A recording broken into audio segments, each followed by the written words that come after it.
महाभारत युद्ध के बाद अर्जुन की पत्नी और अभिमन्यु की माता सुभद्रा का क्या हुआ? महाभारत युद्ध के बाद सुभद्रा कहां गई? आप देख रहे हैं वॉरियर सिरा। चैनल को सब्सक्राइब करें और बेल आइकन जरूर दबाएं।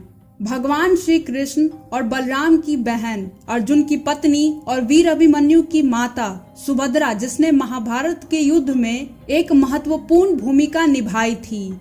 इनके माता पिता का नाम वासुदेव और रोहिणी था।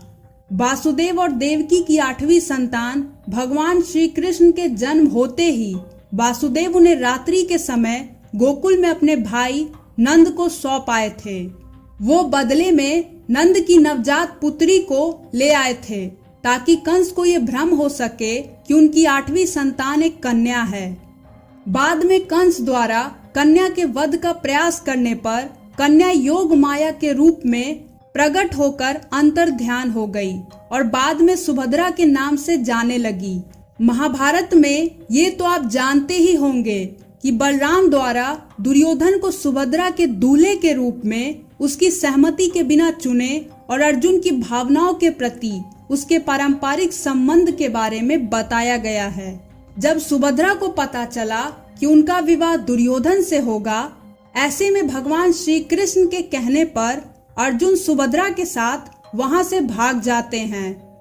ये खबर मिलने के बाद कि सुभद्रा अर्जुन के साथ भाग गई है, उसे रथ पर सवार देखकर बलराम और अन्य यादव इस बात से नाराज थे और अर्जुन का पीछा करने का फैसला करते हैं और ये सभी उसे सफलतापूर्वक रोक भी लेते हैं, लेकिन वह वापस लौटे और उन्होंने उन्हें मना लिया।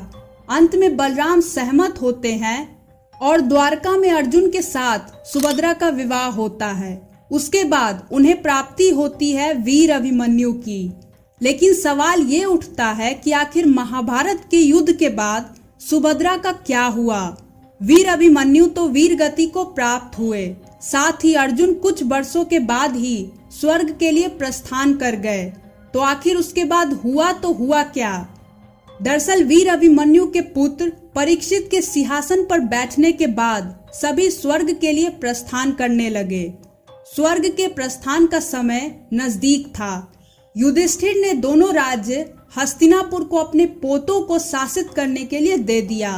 महाभारत महाकाव्य में सुभद्रा की मृत्यु कैसे हुई, इस बात के प्रमाण तो नहीं मिलते, लेकिन ऐसा माना जाता है कि जब पांडव द्रौपदी के साथ स्वर्ग के लिए प्रस्थान कर रहे थे, उसके बाद सुभद्रा और उनकी बहू यानी कि उत्तरा अपना बाकी का जीवन बिताने के लिए जंगल में चले गए थे।